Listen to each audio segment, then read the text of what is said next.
Hey, I'm here. I'm back with another video. So I am doing 90 Day Fiance The Other Way, Season 2, Episode 4. Alright, so honestly, this episode wasn't really a lot going on. So we're just going to kind of run through everything that happened. So, again, I'm going to put the couples up here to the side of again. So we're going to start off with, I don't know how the hell you say her name. Is it Ariella? I think Ariel? I don't know. I'm going to call it Ariella because that's what I got. But anyway, so she pretty much is getting ready to move to Ethiopia to be with her baby daddy. And the episode, her part wasn't really much. They kind of just like was talking to her family about her leaving and everybody being sad about her leaving. And, you know, she was going to be sad that she's leaving her dog and her daddy and her nephews. Her nephews was really, you could tell like they was upset that she was leaving. What I would like to point out is, I see that your family, they're down with the swirl because your nephews also look like they got a little melanin in them. Now, not Ethiopian melanin, not my type of melanin, but like South America type of melanin. Like, I see y'all. Ain't nothing wrong with it. Do what you gotta do. So yeah, also her mom is coming with her, I guess, you know, so that she can kind of see like what's going on.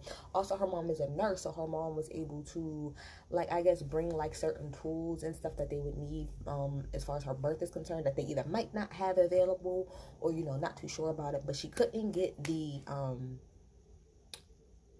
what the hell is it called? The epidural, which that makes sense. Like, an epidural, like she said, that's something real sensitive. Like, that goes into your spine. So I'm not surprised that she wasn't able to bring that. But, you know, we'll see. So like I said, that was all Ariel. Pretty fast for her, right? Cool. Let's move on to Armando.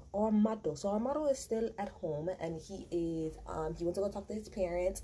You know, now his parents know that he's gay, but they haven't really had like a conversation about it or anything like that, which, unfortunately, that's how it is in a lot of like places. Like your family will know that you're gay, but they'll just be like, okay, we know, but we don't want to hear anything about it. Like, we don't want to hear about like your love life. We don't want to hear anything even related to it. So I get him from that standpoint. But he came to sit down and talk to them. And, you know, pretty much explaining, you know, how he didn't want to disappoint them, how he didn't want them to be embarrassed, and how, you know, he didn't really feel like he was accepted or loved. Now, I ain't gonna lie, I cried during this part, only because you could tell, like, the mama, like, once he said everything, the mama came over, she was like, how could you say that I don't love you? Like, you are my son. Like, regardless of anything, I love you down. And that whole little situation made me cry, because that was a very touching moment. Even the damn daddy was like, you are my son. Like, and I love parents who are able to just suck it all up and throw it to the side, because it is your child at the end of the day. A lot of people get thrown the fuck out their houses, they get disowned. So when I see parents like embrace their child and like, bitch, I don't care, you're my child and I love you, I stand. So anyway, so, you know, he explained that to them and explained, you know, how he was going to be moving away from where they are now and moving in with his, you know, his boyfriend or whatever. So, you know, that was another cute little scene. I'm not trying to rush through this, but this episode, I'm going to be honest, it really wasn't much going on this episode. Was it 2 hours? That's ridiculous. Then we get on to Yazan and what is the girl's name? Is it Brittany? I think it's Brittany. Yeah, Yazan and Brittany. So we see Yazan, he goes over to his parents' house, and his mama won't be on camera for, I think, like, religious reasons or something like that. But anyway, he comes in the house.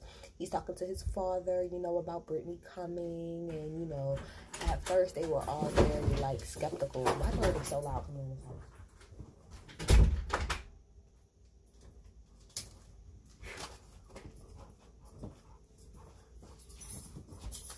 So he was talking to his father about marrying her, and the father was pretty much just saying, you know, well, they do know that she is still married technically, and, you know, pretty much saying, like, does she have her divorce papers? Which he said, yeah, she do. And he went on the whole thing about, you know, how Brittany promised when she came back she was going to have her divorce papers, and how that's really important, you know, for them to get married. I mean, I'm going to be quite honest, Jazan, it ain't just there, it's here too. You can't get married here twice. You can't be married to, we don't do polygamy over here in America either, so it's not just over there. So yeah, so he was talking about that. The father was pretty much saying, like, if she is willing to come over here and, you know, convert over to Islam and wear her hijab, like, that's the most important thing, she needs to wear her hijab, you know, then, you know, we can kind of possibly make it work. He did give him, like, some little cute advice. He's like, when you go pick her up from the airport, go make sure you got some flowers. I was like, yes, Pops, tell him how to run game, Pops, tell him how to run game. So then we switch over and we see Brittany, you know, she's making her way over. So she finally gets there and stuff. Now, this is the thing about Brittany. Not just Brittany, in general, because it happened twice throughout this episode, and it always happens in the past seasons. This is the whole thing. If you are going to date somebody, and not only date somebody or get married to somebody, if you are going to move to a whole nother country, it is probably best that you learn their customs, their traditions, and their values. Because it thoroughly bothers me that all of these people, and it really shows how fucking self-centered Americans are, that these American ass people go over to a whole nother country and then turn around and have an attitude about, oh well, y'all do stuff this way, oh well, y'all do stuff this way. Well, how about you look it up? There's something called Google. Why don't you type in traditions in, where's she going to, Jordan, cultures, you know, values, all of this other stuff. Talk to your damn man, ask him about it. And not just about the traditions and the cultures, but the lifestyle, the actual living lifestyle. Not everybody has hot running water. Not everybody has lights. You know, not everybody has a TV. Not everybody has the basic way of living in America. And it irks the hell out of me that y'all go over to a whole country willing and ready to suck and marry these people, but then you want to be disrespectful to their culture and say, oh, this is why the fuck could you go over there in the first place? Read, learn, figure it out. But anyway, when she got over there, you know, she gets off the plane. She's like, well, I mean, I understand that Jordan is a Muslim place, but he knows that I'm an American girl, and I'm going to do what it is that I want and say what it is that I want. No, you're not. Not in this country, you're not. Not over there, you're not. You are a whole woman, meaning that your word is nothing over there. So, you knew that when you got with him, did you not? Okay, so then don't get off this plane and have a whole attitude of, oh, I'm going to just do whatever it is that I want to do, because if that's the case, you should have brought his ass over to America versus you coming over here. So when she gets off the plane and she's, you know, I think it says like, it's like a little cut, because once they get off the airport, it's like, okay, can we stop here for a second? So I guess she stopped and she gave the producers and some other people hugs. Now, I did not look up the laws, even though I know I just went in on her. I didn't look up the laws or anything, but I'm going to assume, because Yazan got really, really mad about it, I'm going to assume, you know, with her being a woman and specifically being his woman, it's probably not becoming or natural for her to be hugging other men. Like, I know in some cultures, as far as Muslim, you can't even look another man in the eye if you're you know, if you're married or something like that. So he had a whole tirade, went the fuck off, and was like, she's making me look like an idiot, like I told her. And like I said, they never got down to specifically what it was, but I think that's what it was. I think it's the fact that she was hugging somebody else, or probably another man, and you're now in this country, you are now supposed to be my wife, meaning you have to now abide pretty much by how it goes over here. Pretty much how it goes. And she caught a whole attitude. I don't have time for him if he's gonna be like that. Blah, blah, blah, blah, blah, blah, blah, blah. You said when you came over here, you was gonna literally listen and go by their rules, their laws, their traditions. So don't get your ass off the plane and now try to play stupid. On top of that, where was your hijab? Where was your hijab, girl? Before you got off that plane, you should have stuck that thing right on your head. Where was it? Where was it? I'm annoyed with her. I'm sorry, Brittany, she a cute little black girl, but she gets on my nerves. She's annoying as hell. I don't like that attitude. Okay? Okay. Then we're going to move on to the OGs, which is Devon and Jihoon. Okay? So Devon is packing up all her shit and her baby shit and her badass daughter, Drusilla. I don't care what nobody said. That little girl's bad as fuck. Drusilla shit to go over to, where he at? Korea, right? I believe he's in Korea. Taking their ass over there to Korea to go be with Jihoon. Now, I think the mama is coming. I think her mama is coming too to help them get all settled. So, you know, she's nervous about leaving and coming. To be quite honest, if I was Devin, there's no way in hell I would have packed up all my shit and left and went to Korea. Only because the last time that you went over there, the man didn't have anything together. He said he was going to have a house, didn't have that. He was still living at home with his mom. Said he was going to have a job, didn't have no damn job. Then didn't even tell you that he couldn't move because he has these charges against him for selling fake cell phones and how he has all of these fines for this. There's no way on God's green earth. After finding all of that, I would have still decided I'm going to pack up my shit and go over to Korea. Someplace you don't know, you don't even speak the fucking language. You got me fucked up. Wouldn't have did it if it was me. But I understand. You want your child to be around the father, whatever the case may be. We switch over to Jihoon talking. He's at the restaurant with his friends that we seen last season. And he pretty much tells them that, you know, Devin is coming over. They did get a place, but Devin paid for the first month of this place. Not doing that, See, not doing that. See, that says a lot already. The fact that I'm not in this country, and the whole time I'm not here, you were supposed to be working, saving up, and trying to get us a place. Why is it that I'm all the way over in America, and I've been over here for God knows how long, and I now have to pay for our first apartment? What kind of sense does that make? What are you over here doing? Come to find out, he ain't doing shit. Because he said he don't got a job, he don't got no money saved up. So he's just pretty much completely lying just to get her over there. And you're putting her in a fucked up position, because now you're putting her in a position where she has to stay there, and y'all gonna get this apartment, and y'all might lose it because you don't even have a damn job. So he's like, oh, well, you know, I know if I can get two jobs, then I can work, you know, and I can save up. Like his friend said, he said, I've known him like a long time, like 15, 20 years. I cannot see him working no 2 jobs or whatever, and he's making all Korean men look bad, because what are you doing?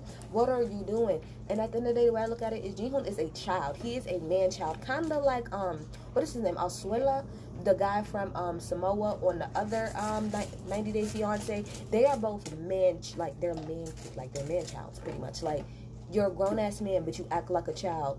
You know that you have a whole baby. You know that you got a whole woman / wife or whatever bringing her ass over here, but you have done nothing twice to make sure that y'all are set up. Children, child life, I don't have time. Too much acting like a fucking child. So then finally we get on to Jenny and Submit. Now we all know Jenny and Submit. Jenny hopped her ass over. I guess she is able to get... So last season it was brought up about her trying to cash out early on her Social Security, and it was like, well, you can't do that, girl, because you're not going to be an American citizen, so you can't do that. I don't know what she was able to finagle and finesse, but she was able to finagle something to where she was able to... I think she was able to cash out of her Social Security early. Some shit like that. She was able to cash out early. But anyway, she got her ass on a flight, 26 hours, better than me, to fly all the way over to India to be with Submit. Now, Submit is doing a little bit better than what Devon did, because at least Submit went and got them a fucking place. Now, it ain't the nicest place, but he got them a place. So, when she gets there, you know, she's like, okay, you know, so how far away is the house? He was like, well, it's at least another 2.5 hour drive from the airport to where we actually live. So, you know, they're driving. She's like, oh, okay, well, I guess it's kind of like far outside of the city. They get there. Get to the house or whatever. When they first go in, there's pretty much like some people outside with like a cow and all of this stuff, and they're giving them like a nice little it's like a housewarming type of tradition that they have out there in India. So again, let me pause for the cause. Again, talking about the whole thing with the culture. So she sees the cow, and she's like, oh my gosh, there's a cow here, and look at him pooping, and oh my gosh, he's in my house. Okay, I don't even know much about India, and I know that in India, the cow is extremely sacred. So again, for the 10th time, I am so tired of y'all coming over to these countries. You are straight up and down fucking these people, getting smooth married, but you move into a whole nother country, but you don't know anything about it, and all you come over here doing is judging. Oh my gosh, it's not this way. Oh my gosh, it's not this way. So then why didn't you keep your ass in America? That's what I don't understand. Why move if you don't like it, or are not even gonna try to attempt to understand? They go in the house, you know, they finish doing the little whatever ceremony. So then Jenny and Submit sitting down talking, and you know, she's talking about how bad the house looks, like compared to the apartment that they had last season. But like he said, first of all, that apartment was closer to the city. This is way further outside of the city, so it's not gonna have all of your nice amenities and all this other stuff like this. And this is the stupidest thing that I heard Jenny say the whole thing. She said, so you're telling me that you pay less for this house than you do for that apartment? Like, I don't understand. And he's like, well, yeah, like, because that's closer to the city. Jenny, that's common sense. That's how it is here in America. The closer you are to the city, the more expensive it is. It doesn't matter the amenities. It's about location. So if you live much further outside of the city, that's the less that rent's going to be versus if you live closer to the city. I don't understand how she found that to be so mind-boggling. Like, I don't get that. You're a grown-ass woman, Jenny, and you didn't get that. You don't know that the further away you live from a city, the less rent's going to be.